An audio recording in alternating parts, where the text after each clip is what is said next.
اور اللہ فرماتا ہے، وہ وقت یاد کرو جب ہم نے فرعون والوں سے تمہیں نجات دی، جن کا حال یہ تھا کہ تمہیں سخت عذاب میں مبتلا رکھتے تھے، تمہارے بیٹوں کو قتل کرتے اور تمہاری عورتوں کو زندہ رہنے دیتے تھے، اور اس میں تمہارے رب کی طرف سے تمہاری بڑی آزمائش تھی۔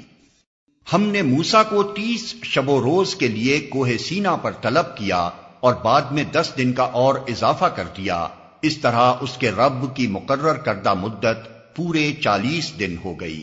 موسیٰ نے چلتے ہوئے اپنے بھائی ہارون سے کہا کہ میرے پیچھے تم میری قوم میں میری جانشینی کرنا اور ٹھیک کام کرتے رہنا اور بگاڑ پیدا کرنے والوں کے طریقے پر نہ چلنا۔ اس کے رب کی مقرر کردہ مدت پورے 40 دن ہو گئی۔ جب وہ ہمارے مقرر کیے ہوئے وقت پر پہنچا اور اس کے رب نے اس سے کلام کیا تو اس نے التجا کی کہ اے رب مجھے یارائے نظر دے کہ میں تجھے دیکھوں۔ فرمایا تو مجھے نہیں دیکھ سکتا، ہاں ذرا سامنے کے پہاڑ کی طرف دیکھ، اگر وہ اپنی جگہ قائم رہ جائے تو البتہ تو مجھے دیکھ سکے گا۔ چنانچہ اس کے رب نے جب پہاڑ پر تجلی کی تو اسے ریزہ ریزہ کر دیا اور موسیٰ غش کھا کر گر پڑا۔ جب ہوش آیا تو بولا، پاک ہے تیری ذات، میں تیرے حضور توبہ کرتا ہوں اور سب سے پہلا ایمان لانے والا میں ہوں۔ فرمایا، اے موسیٰ، میں نے تمام لوگوں پر ترجیح دے کر تجھے منتخب کیا کہ میری پیغمبری کرے اور مجھ سے ہم کلام ہو، بس جو کچھ میں تجھے دوں اسے لے اور شکر بجا لا۔ اس کے بعد ہم نے موسیٰ کو ہر شعبہ زندگی کے متعلق نصیحت اور ہر پہلو کے متعلق واضح ہدایت تختیوں پر لکھ کر دے دی، اور اس سے کہا، ان ہدایات کو مضبوط ہاتھوں سے سنبھال اور اپنی قوم کو حکم دے کہ ان کے بہتر مفہوم کی پیروی کریں۔ ان قریب میں تمہیں فاسقوں کے گھر دکھاؤں گا۔ میں اپنی نشانیوں سے ان لوگوں کی نگاہیں پھیر دوں گا جو بغیر کسی حق کے زمین میں بڑے بنتے ہیں۔ وہ خواہ کوئی نشانی دیکھ لیں کبھی اس پر ایمان نہ لائیں گے۔ اگر سیدھا راستہ ان کے سامنے آئے تو اسے اختیار نہ کریں گے، اور اگر ٹیڑھا راستہ نظر آئے تو اس پر چل پڑیں گے، اس لیے کہ انہوں نے ہماری نشانیوں کو جھٹلایا اور ان سے بے پرواہی کرتے رہے۔ ہماری نشانیوں کو جس کسی نے جھٹلایا اور آخرت کی پیشی کا انکار کیا، اس کے سارے اعمال ضائع ہو گئے۔ کیا لوگ اس کے سوا کچھ اور جزا پا سکتے ہیں کہ جیسا کریں ویسا بھریں؟ موسیٰ کے پیچھے اس کی قوم کے لوگوں نے اپنے زیوروں سے ایک بچڑے کا پتلا بنا لیا جس میں سے بیل کی سی آواز نکلتی تھی۔ کیا انہیں نظر نہ آتا تھا کہ وہ نہ ان سے بولتا ہے نہ کسی معاملے میں ان کی رہنمائی کرتا ہے؟ مگر پھر بھی انہوں نے اسے معبود بنا لیا اور وہ سخت ظالم تھے۔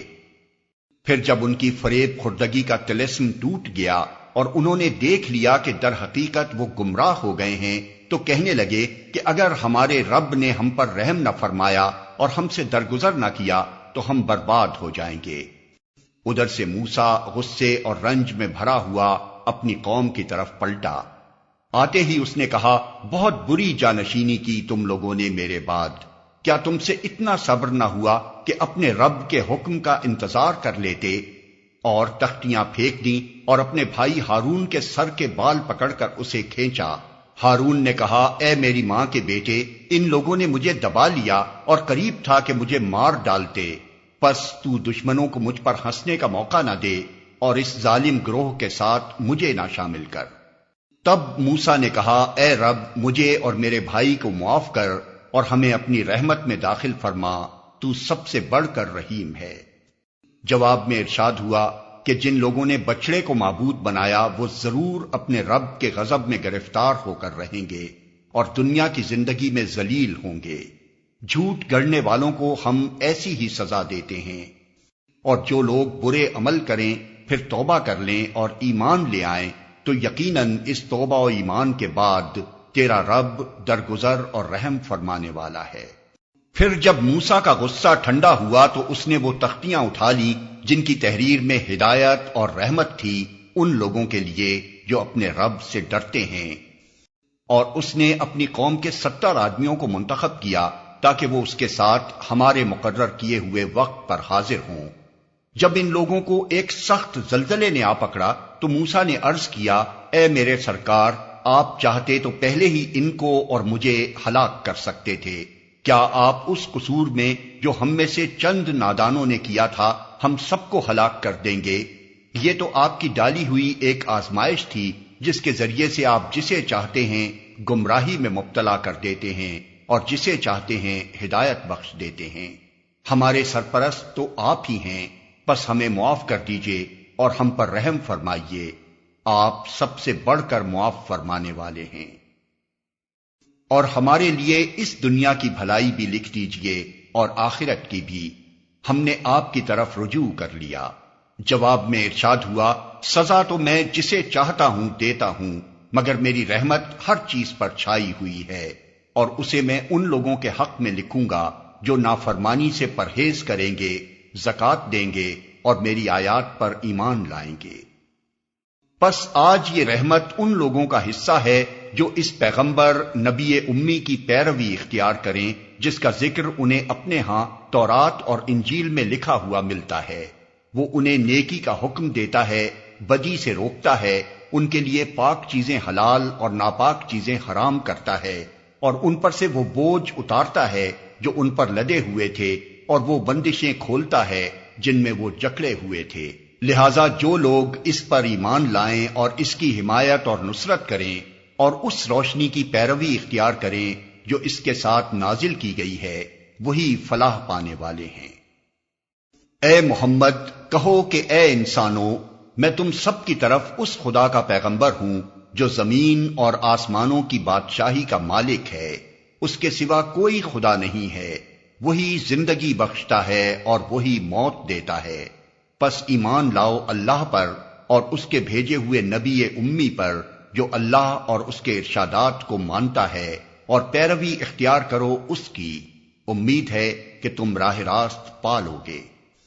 موسیٰ کی قوم میں ایک گروہ ایسا بھی تھا جو حق کے مطابق ہدایت کرتا اور حق ہی کے مطابق انصاف کرتا تھا، اور ہم نے اس قوم کو 12 گھرانوں میں تقسیم کر کے انہیں مستقل گروہوں کی شکل دے دی تھی۔ اور جب موسیٰ سے اس کی قوم نے پانی مانگا تو ہم نے اس کو اشارہ کیا کہ فلاں چٹان پر اپنی لاٹھی مارو، چنانچہ اس چٹان سے یکا یک 12 چشمے پھوٹ نکلے، اور ہر گروہ نے اپنے پانی لینے کی جگہ متعین کر لی۔ ہم نے ان پر بادل کا سایہ کیا اور ان پر من و سلوہ اتارا۔ کھاؤ وہ پاک چیزیں جو ہم نے تم کو بخشی ہیں، مگر اس کے بعد انہوں نے جو کچھ کیا تو ہم پر ظلم نہیں کیا بلکہ آپ اپنے ہی اوپر ظلم کرتے رہے۔ یاد کرو وہ وقت جب ان سے کہا گیا تھا کہ اس بستی میں جا کر بس جاؤ اور اس کی پیداوار سے اپنے حسب منشا روزی حاصل کرو، اور حتتن حتتن کہتے جاؤ اور شہر کے دروازے میں سجدہ ریز ہوتے ہوئے داخل ہو، ہم تمہاری خطائیں معاف کریں گے اور نیک رویہ رکھنے والوں کو مزید فضل سے نوازیں گے۔ مگر جو لوگ ان میں سے ظالم تھے انہوں نے اس بات کو جو ان سے کہی گئی تھی بدل ڈالا، اور نتیجہ یہ ہوا کہ ہم نے ان کے ظلم کی پاداش میں ان پر آسمان سے عذاب بھیج دیا۔